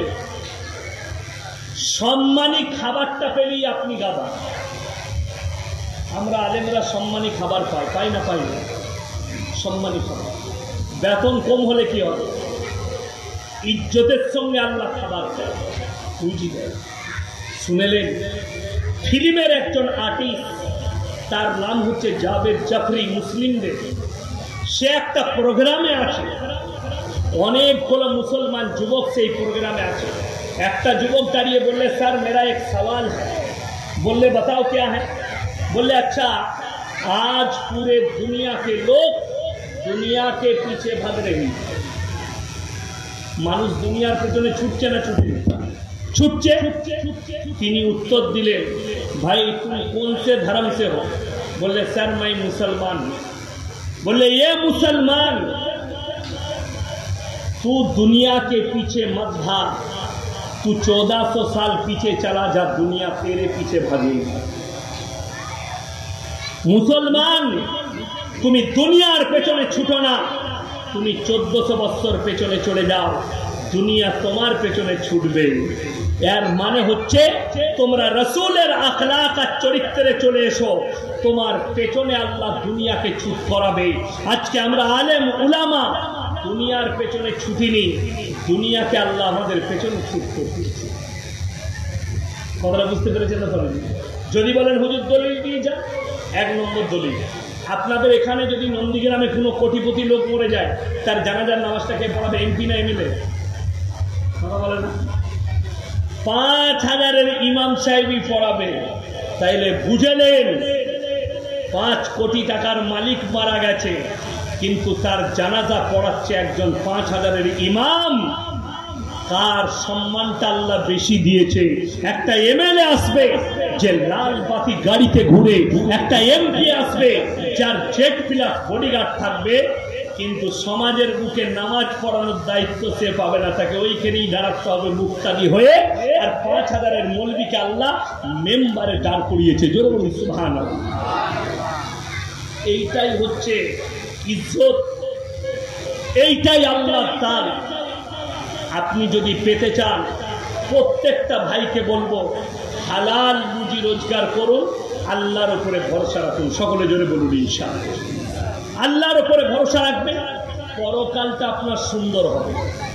কিয়ামতের দিনটা বেঈমান কাফেররা এমন জাল ফেলিয়েছে, আপনি বেরুবার ক্ষমতা পাবেন না। বেরুবার রাস্তা যদি থাকে, একমাত্র কোরআন হাদিস রাসূলের সুন্নাহ, এটার দ্বারাই বেরোতে পারে। বাকি দুনিয়া কোনো রাস্তা বার করতে পারবে না। জান্নাতে যাবেন, কোনো রাস্তা নাই জান্নাতে যাবার, একটাই রাস্তা, ইহদিনাস সিরাতাল মুস্তাকিম। জোরে বলুন সুবহানাল্লাহ। তাছাড়া বিকল্প কোনো রাস্তাই পৃথিবীর মানুষের জন্য নেই যে তারা জান্নাতে প্রবেশ করবে। একটাই রাস্তা, সেই রাস্তার নাম হচ্ছে ইহদিনাস সিরাতাল মুস্তাকিম। আজকে বলে দিই, রাসূল সাল্লাল্লাহু আলাইহি সাল্লাম কিয়ামতের আলামত বলতে গিয়ে বলেছেন, এমন একটা দিন আসবে মানুষ হবে হিংস্র জানোয়ারের থেকেও খারাপ। তার প্রমাণ দলিল কিয়ামত আপনার কাছে আসছে। তার 1 নম্বর প্রমাণ, আরজি করের একটা মেয়েকে ধর্ষণ করে তাকে মার্ডার করা হয়েছে, তার শরীরে 100টা কামড়ানোর দাগ পাওয়া গেছে। যাঁচ চলছে কে করেছে, কে ধর্ষণ করেছে, সিবিআই যাঁচ করছে।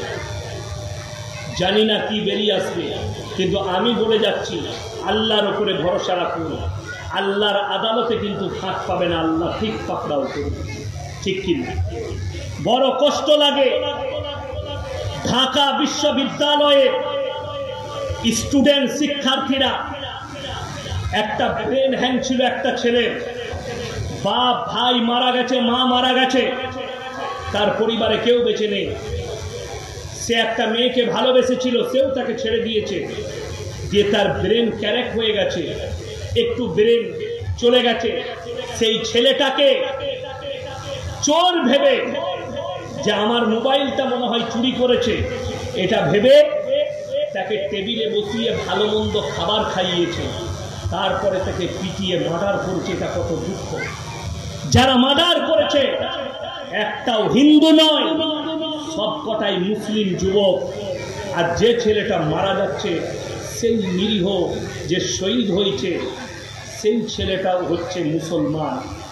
সব থেকে বড় জিনিস, আল্লাহ রসুলের হাদিস শুনে যান, কেউ কখনো কোনো পাগলকে মারবেন না, পাগলের ক্ষতি করবেন না, পাগলকে অপমান অপদস্থ করবেন না। তাকে দেখে একটা কথা ভাববেন, চোখের পানি ফেলিয়ে, আল্লাহ তুমি আর মেমোরিটা খারাপ করেছো, আমাকে তুমি সুস্থ রেখেছো। জানেন হাদিসে আছে, যারা পাগল হবে কিয়ামতের দিনে আল্লাহ তাদের বিচার করবেন না, তাদের বিচার হবে তোমরা জান্নাতে প্রবেশ করো। জোরে বলুন সুবহানাল্লাহ। তাদের কোনোই হিসেব থাকবে না। আমি একটা ছোট্ট ঘটনা শোনাই আপনাদেরকে। আমার এলাকায় সকালবেলায় একটা ঘটনা ঘটলো। এক মসজিদের ভেতরে দেখা গেল যে কোরআন শরীফ যেখানে রাখা আছে আলমারিতে, সেই কোরআন শরীফের উপরে জুতোর মালা টাঙিয়ে দিল।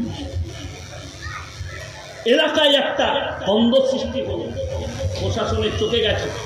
আমরা নিষেধ করলাম, এটাকে ফেলিয়ে দাও, কেউ করেছে যখন দেখা যায়নি, এটা নিয়ে হাঙ্গামা করো না, হিন্দু মুসলিম আমরা ভাই ভাই, শান্তির সঙ্গে থাকো। ঘটনা গেল একদিন। দ্বিতীয় দিন পাশের এক গ্রামে এক মসজিদে সেম কাজ করতে গিয়ে ধরা পড়ল। কে? একটা মুসলিমদের ছেলে জুতোটা চাপিয়েছে। ছেলেটার কি আছে? ব্রেনটা ঠিক নেই, পাগল।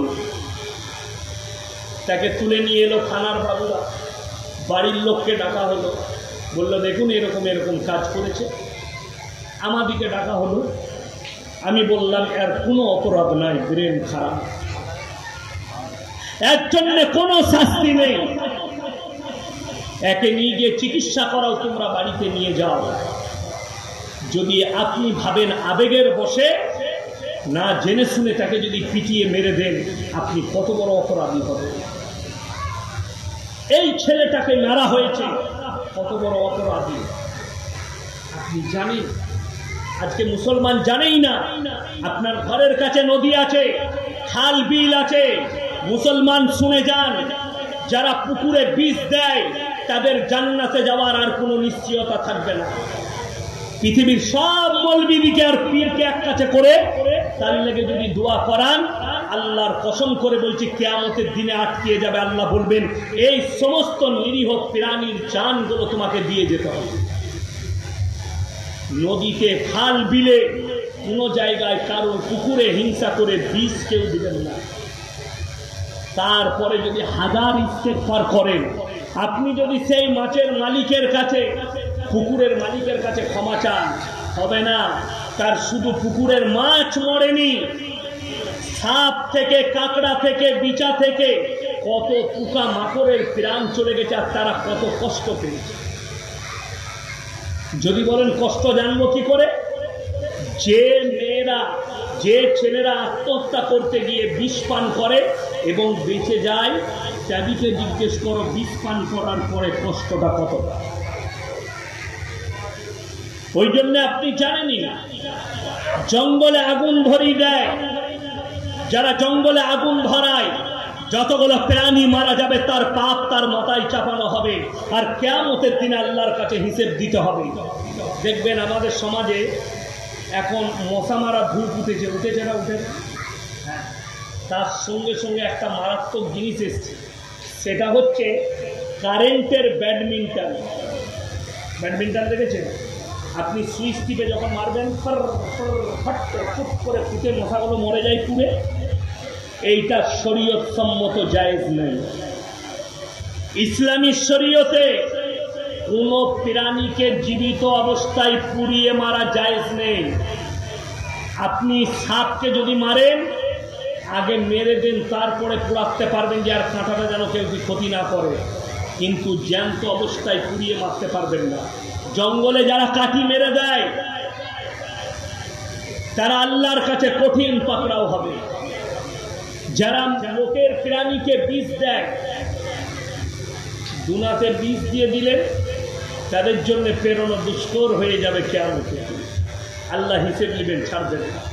যদি বলেন হুজুর আমি যে পাপ করছি কেউ দেখেনি, আল্লাহর কসম কোরআনে আছে, ইন্নাল্লাহা লা ইয়াখফা আলাইহি শাইউন ফিল আরদি ওয়ালা ফিস সামা। আসমান আর জমিনের মধ্যে যা কিছু আছে কোন জিনিসটা আমার আল্লাহর কাছে গোপন নাই। মানুষ হৃদয়ে কথা বলে, আমি আল্লাহ শুনতে পাই। জোরে বলুন সুবহানাল্লাহ। আপনি পাপ করবেন মনে করছেন, অস্বীকার করবেন। আরে আপনি কথা বলতে পারলে তো অস্বীকার করবেন। আপনার মনে মনে হবে কিয়ামতের দিনে আল্লাহর কাছে দাঁড়িয়ে আমি অস্বীকার করে দেব। কোরআন কি বলছে শুনেন, সূরা ইয়াসিন, আল ইয়াওমা নাখতিমু আলা আফওয়াহিহিম ওয়া তুকাল্লিমুনা আইদিহিম ওয়া তাশহাদু আরজুলুহুম বিমা কানু ইয়াকসিবুন। হে আমার বিশ্বনবী বলো, কিয়ামতের দিনে ওই পাপীদের জুবানগুলো সিলাই করে দেব। তাদের হাত কথা বলবে, চোখ কথা বলবে, কান কথা বলবে, তাদের অঙ্গ প্রত্যঙ্গকে কথা বলার যোগ্যতা দেব। তারা পালাবার রাস্তা পাবে না, অস্বীকারের রাস্তা পাবে না। কোরআনে অপর জায়গায় আছে, আমি আল্লাহ যখন বিচার করব, ইকরা কিতাব কাফা বিনাফসিকা ইয়াউমা আলাইকা হাসিবা, আমি প্রত্যেকটা নারী পুরুষের হাতে তাদের আমলনামা দিয়ে দেব। তোমরা নিজের মুখে নিজের আমলনামা প্রকাশ করে শোনাও, কি নেক কাজ করেছো, কি তুমি খারাপ কাজ করেছো। হাদিসে আছে, যখন কোনো বান্দা নেকির কাজ করে, ডান দিকের ফেরেশতা নিয়ত করা মাত্র তার নেকিটা লিখে দেয়। জোরে বলুন সুবহানাল্লাহ। কিন্তু কোনো বান্দা যখন পাপ কাজ করে, ডান দিকের ফেরেশতা বাঁ দিকের ফেরেশতাকে অর্ডার দেয়, ভাই এখন আর পাপটা বান্দার লেখো না, দেখো ইস্তেগফার করে নিতে পারে, তওবা করে নিতে পারে, অপেক্ষায় থাকে। আল্লাহ কতটা মেহেরবান বান্দার ওপরে। আপনি কিয়ামত পর্যন্ত সিজদায় পড়ে শুকর আদায় করলেও আল্লাহ শুকর আদায় করে শেষ করতে পারবেন না। কেন জানেন? বান্দা যখন একটা নেকির কাজ করে, আল্লাহ 10টা নেকি দান করেন। জোরে একবার বলুন সুবহানাল্লাহ। কিন্তু কোন বান্দা যদি একটা পাপ করে, আল্লাহ একটাই তার নামে গুনাহ লেখে। আল্লাহ শুকর আদায় করুন। আপনি একটা পাপ করলে একটা গুনাহ, কিন্তু একটা নেকির কাজ করলে আল্লাহ 10টা নেকি লিখবেন আপনার নামে। ওই জন্যে আল্লাহ আমাদেরকে সমস্ত পাপ থেকে হেফাজত করুন, বলুন আমিন।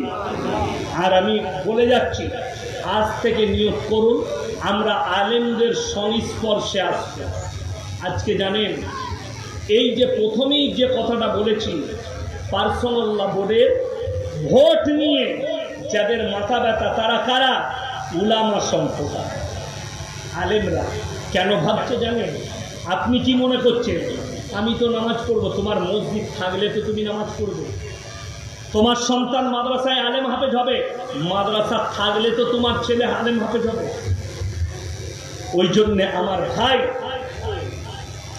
আপনাদেরকে অনুরোধ করে যাচ্ছে, হাত তুলে বলুন, আজ থেকে নামাজ কেউ ছাড়বে না। জোরে বলুন ইনশাআল্লাহ। নামাজ কেউ ছাড়বে না। প্রত্যেকটা ভাইকে বলছি, শিরকের পাপ থেকে বাঁচুন। 17 পারা শেষ পৃষ্ঠার শেষ আয়াতে আছে, ইয়া আইয়ুহান নাসু যুরিবা মাসালুন ফাসতামিউ ইন্নাল্লাযীনা তাদউনা মিন দুনিল্লাহি লা ইয়াখলুকু যুবাবাম ওয়ালা বিস্তামা। হে আমার নবী বলো, তোমরা যারা আল্লাহ বাদ দিয়ে অপরের কাছে ভালো মন্দ চাও, তাদেরকে জিজ্ঞেস করে দেখো, তারা একটা মাছি পর্যন্ত সৃষ্টি করতে পারে। মাছি সৃষ্টি তো দূরের কথা, মাছি যদি তাদের কাছ থেকে কোনো জিনিস ছিনিয়ে নিয়ে যায়, সেটা উদ্ধার করার মতো ক্ষমতা নেই। তারা হচ্ছে শক্তিহীন আর আমি আল্লাহ হচ্ছি শক্তিশালী। আপনার ভাবা দরকার আছে, নামাজ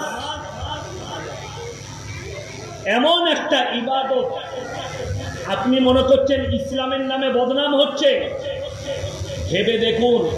আমি শিক্ষিত সমাজকে বলবো, যদি মনে হয় ইসলাম খারাপ, ইসলাম এতটাই খারাপ, ইসলাম এতটাই খারাপ, যিনি পৃথিবীর শ্রেষ্ঠ ব্রেক ক্যান্সার মাইকেল জ্যাকসন কলমা পড়ে নিল। জোরে বলুন সুবহানাল্লাহ।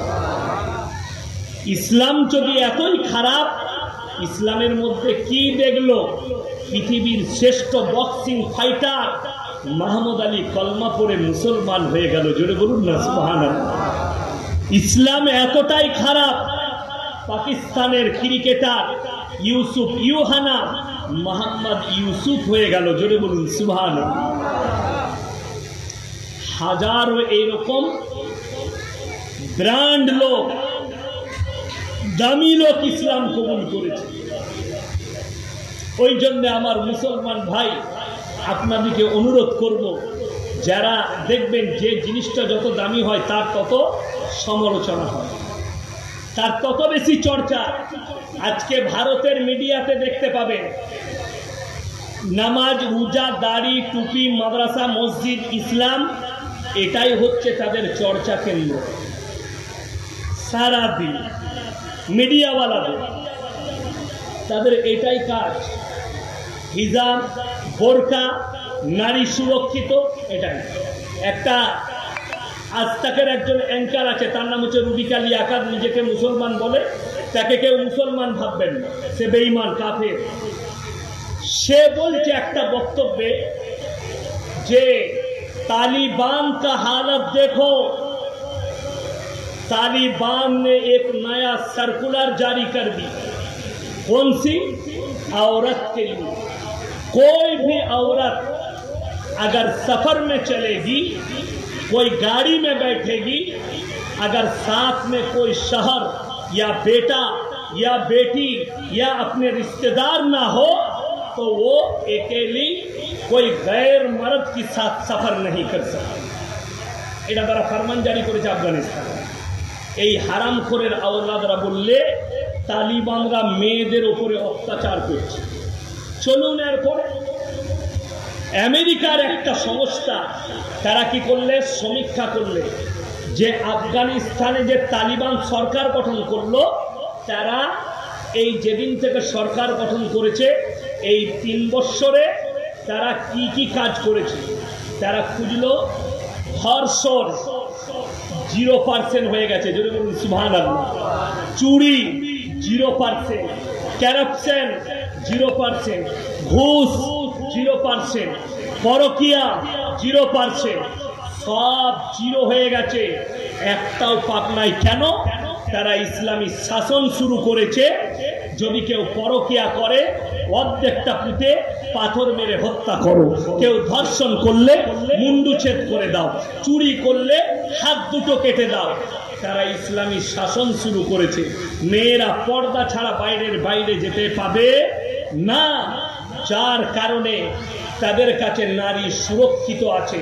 আর আমাদের দেশে मीडिया सामने बसे बोलचे हम नंगा भी घूम सकती हूँ, हमारे लिए इसका मौलवियों का फतवा देने का क्या हुक्म है? अरे मेरे बहन, तुम नंगा घूमोगे तो हमारा क्या है? हमारे देश में तो कुत्ता कुत्ती भी नंगा घूमती है।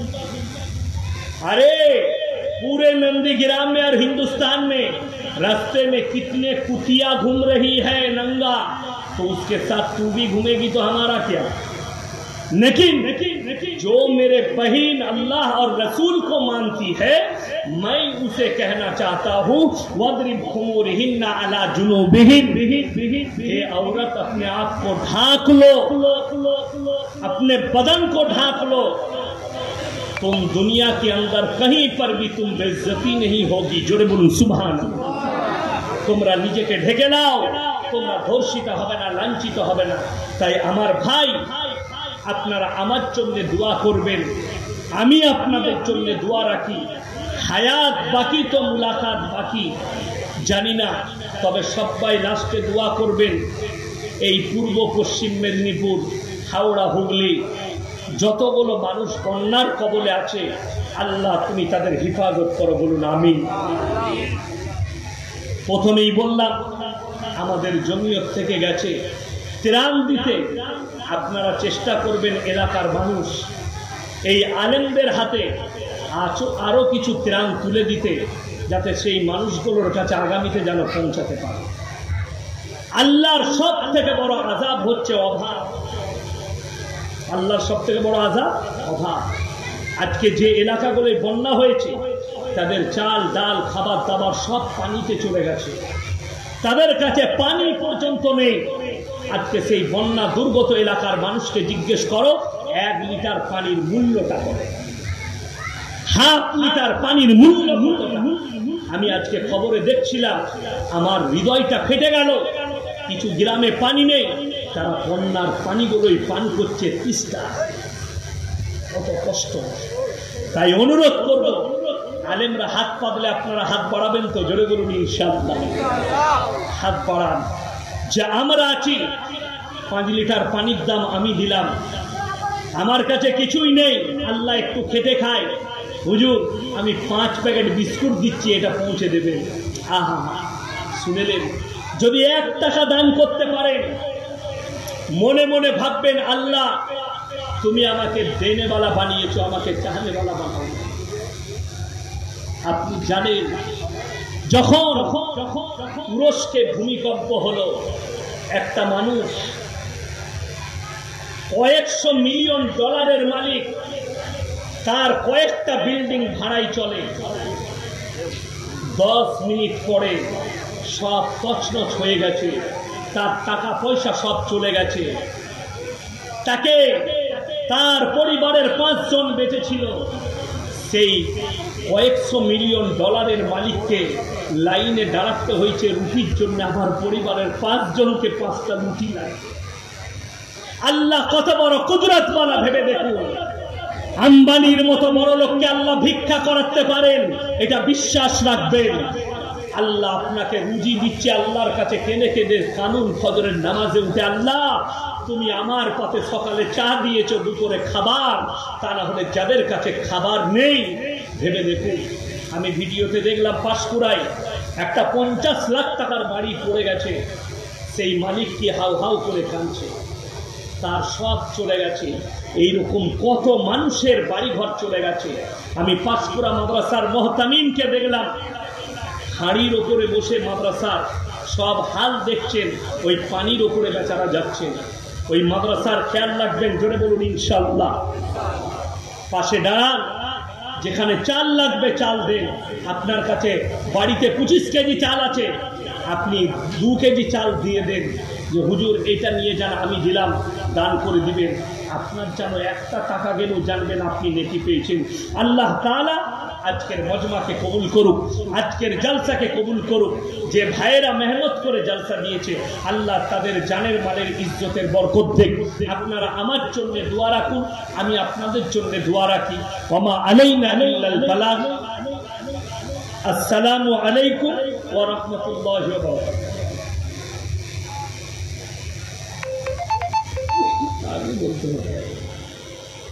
আগামী বছরে জলসা হবে হুজুর বলছে, তো আমি বলবো যে আপনারা হাত তুলুন, 1000 করে টাকা কে কে দিবেন একটু হাত তুলুন।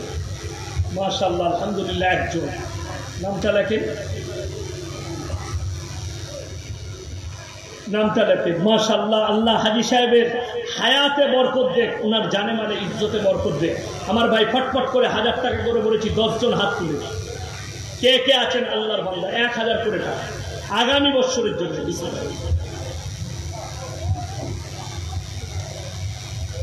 কে কে আছেন ভাই? একটু তাড়াতাড়ি হাত তুলি। 1000 করে টাকা বলেছি, একজন হয়েছে, হাজী সাহেব হয়েছে। দ্বিতীয় কে আছে? তাড়াতাড়ি হাত তুলেন ভাই, আমি সময় বেশি দেব না। কি নাম? কে? তাড়াতাড়ি হাত তুলেন ভাই। আল্লাহর ওয়াস্তে যদি কেউ বলে আমি মাইক দেবো, মাইকটা দেন, দুজন বন্ধু মেরে মাইক দেন, তাড়াতাড়ি বলি ভাই।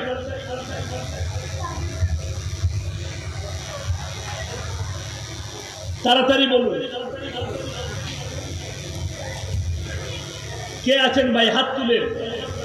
1000 করে টাকা বলেছি, 10 জন ভাই, কে কে আছেন তাড়াতাড়ি হাত তুলে ইনশাআল্লাহ। মাত্র 1000 করে টাকা বলেছি।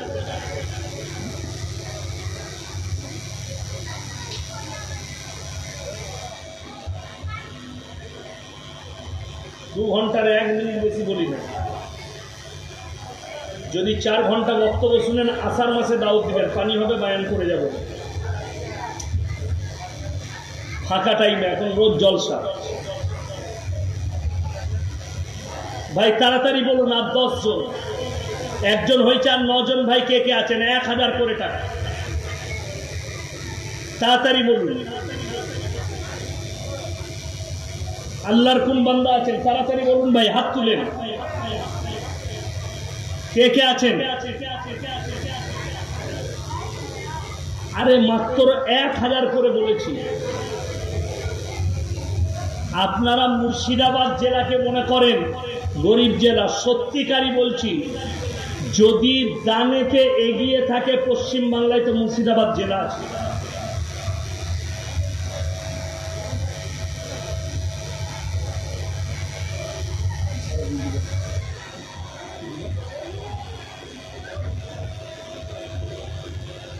আচ্ছা আমার ভাই, লগত যদি কেউ দিতে চান 500,000 করে, 500 টাকা করে বলুন লগত। লগত কে কে আছে, 500 টাকা করে। 1000 টাকা 500 টাকা লগত কে কে দিবেন।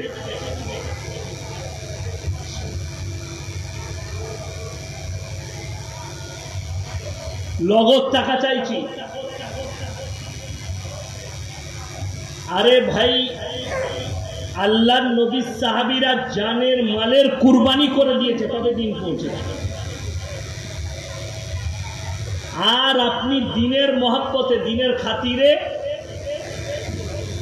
500 টাকা দান করতে পারছেন না। তাড়াতাড়ি উঠুন, কে কে আছেন। লগত দিবেন 500, 1000 কিংবা হুজুর ইসরাফিল খান 500 টাকা ক্যাশ দিবে এখনি। কি নাম? ইসরাফিল খান। ইসরাফিল খান 500 টাকা লগত দিয়েছে, মাশাআল্লাহ। আল্লাহ দানকে কবুল করুক, নেক নিয়তকে আল্লাহ পুরো করুক, কারবার আল্লাহ বরকত দেখ, রুজি রোজগার আল্লাহ বরকত দেখ। আমার ভাই আর কে আছেন তাড়াতাড়ি বলুন ভাই। 500, 1000 টাকা লগত কে আছেন, কোন ভাই আছেন একটু তাড়াতাড়ি বলি ইনশাআল্লাহ। লগত 500, 1000 টাকা।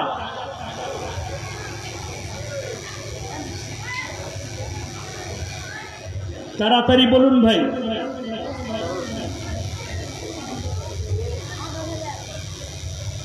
আর কে আছেন, কোন ভাই আছেন।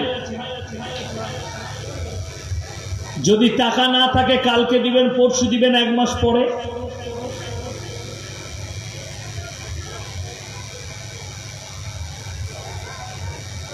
দুশো হোক, 200 টাকা, 300 টাকা, 100 টাকাও দেন নগদ। 500, 100, 200, 300।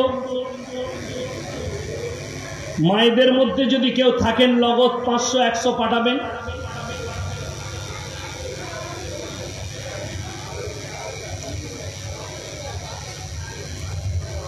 কে আছেন ভাই তাড়াতাড়ি বলুন। আরে আল্লাহর নবী সাহাবীরা নিজেদের জানকে, মালকে কুরবান করেছেন। আপনাকে এখানে জান দিতে হবে না, শুধু একটু মালের কুরবানি করবেন। আমার ভাই কে আছেন একটু তাড়াতাড়ি বলি ইনশাআল্লাহ। মাত্র 500 টাকা বলেছি, 500, 200, 100।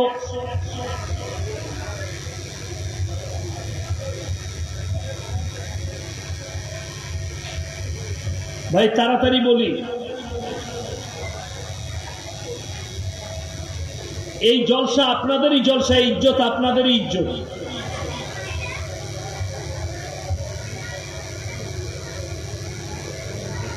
ভাই তাড়াতাড়ি আসুন। একজন হয়েছে 500 টাকা নগদ, একটা 1000 টাকা হয়েছে হাজি সাহেব, আর কেউ নেই। আমার কমিটির ভাইয়েরা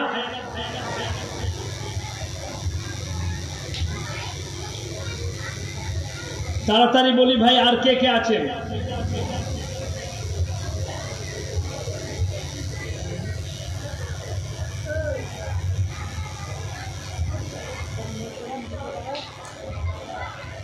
শেখ মুরসালিন 200 টাকা, শেখ মুজাম্মেল 100 টাকা। মাশাআল্লাহ, আল্লাহ দানকে কবুল করুক, নেক নিয়তকে আল্লাহ পুরো করুক, কারবার আল্লাহ বরকত করুক।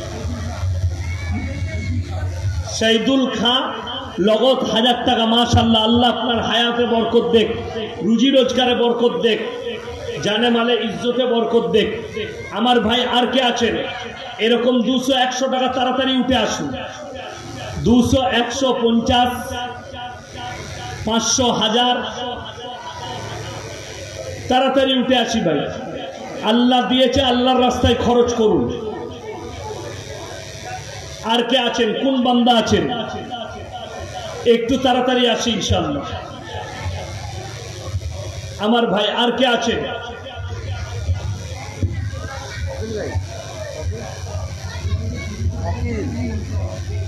আচ্ছা, শহীদুল খান মৃত, এটা আর একজন আল্লাহর বান্দা 100 টাকা দিয়েছেন। আল্লাহ তাআলা ওই মৃত শহীদুল ভাইকে জান্নাতি করুক, আল্লাহ উনার কবরের দিকে জান্নাতুল ফিরদৌসের দরজা খুলে দেখ। আমার ভাই আর কে আছেন? তাড়াতাড়ি আসি ভাই। আরো একজন আল্লাহর বান্দা 100 টাকা দিয়েছেন। আল্লাহ তাআলা দানকে কবুল করুক, নেক নিয়তকে আল্লাহ পুরো করুক, কারবারে ব্যবসা বাণিজ্য রুজি রোজগার আল্লাহ বরকত দেখ। আমার ভাই আর কে আছেন একটু তাড়াতাড়ি উঠে আসি ভাই। 100, 200, 50, 500, 1000 যদি কেউ থাকেন, মা বোনেদের মধ্যে যদি কেউ থাকেন 100, 200, 50, 1000 দিবেন। আমার ভাই আর কে আছেন? তাড়াতাড়ি উঠে আসি ইনশাআল্লাহ। আর কোন ভাই আছেন একটু তাড়াতাড়ি আসি ইনশাআল্লাহ। দেখি ভাই তাড়াতাড়ি উঠে আসি। আপনাদের কাছে আমি রুমাল পাঠাচ্ছি, একটা রুমালে আপনারা 100, 200, 50, 500 যে যা পারবেন দেন।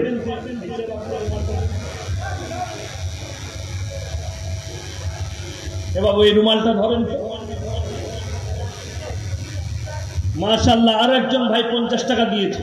ভাই দুজন রুমালটা ধরেন তো। আপনারা 10, 20, 100, 200, 500, 50 যে যা পারবেন রুমালে ফেলুন, কেউ বাদ যাবেন না। এই দিনের খাতিরে আপনাদের কাছে হাত পেতেছি। আমার ভাই